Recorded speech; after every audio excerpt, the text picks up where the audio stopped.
สบายดีท่านผู้ชมที่เคารพยินดีต้อนรับเข้าสู่รายการข่าวพักเซากับข้าพเจ้าลินดาวันมาเลเซนรับหน้าที่เป็นพิธีกรและรายงานข่าวในมื้อนี้ลาวอินเดียสืบต่อด้านการค้าและอุตสาหกรรมสปป.ลาวร่วมมือกับอินเดียด้านการค้าและอุตสาหกรรมเพื่อพัฒนาเศรษฐกิจประเทศชาติให้ดีขึ้นในวันที่27มิถุนายนปี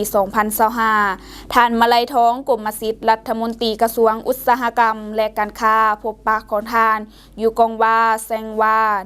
เอกอัครราชทูตอินเดียประจำลาวพร้อมด้วยคณะเพื่อปรึกษาหารือการร่วมมือของสองฝ่ายด้านการค้าอุตสาหกรรมและการลงทุนด้านต่างๆรวมทั้งการส่งออกและนำเข้าสินค้าหลายอย่างเช่นคำผสมคำแทงเครื่องใช้ไฟฟ้าเครื่องสำเร็จรูปไม้แปรรูปผลิตภัณฑ์การยาและอื่นๆทั้งภาครัฐและเอกชนระหว่างลาวกับอินเดียที่มีมาแล้วนั้นให้นับมือเจริญงอกงามยิ่งขึ้นเรื่อยๆ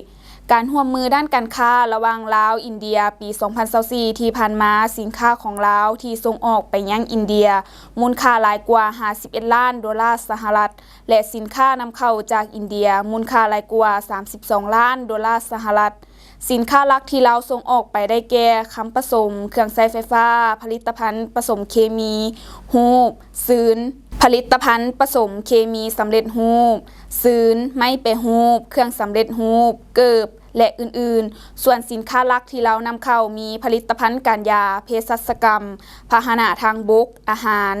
สัตว์หนังดิบหนังฟอกผลิตภัณฑ์เครื่องปั้นดินเผาสังเคราะห์เพชรและอื่นๆกลไกการค้าระหว่างประเทศลาวอินเดียส่วนใหญ่แม่นปฏิบัติภายใต้ขอบสัญญาอาเซียนบวกอินเดีย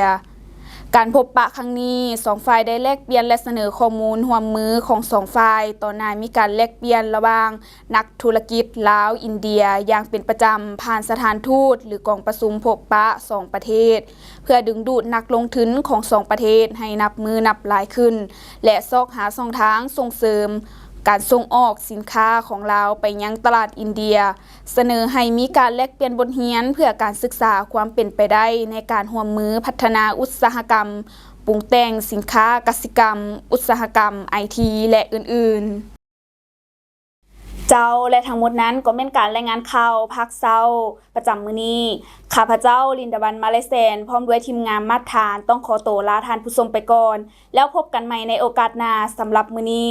สบายดี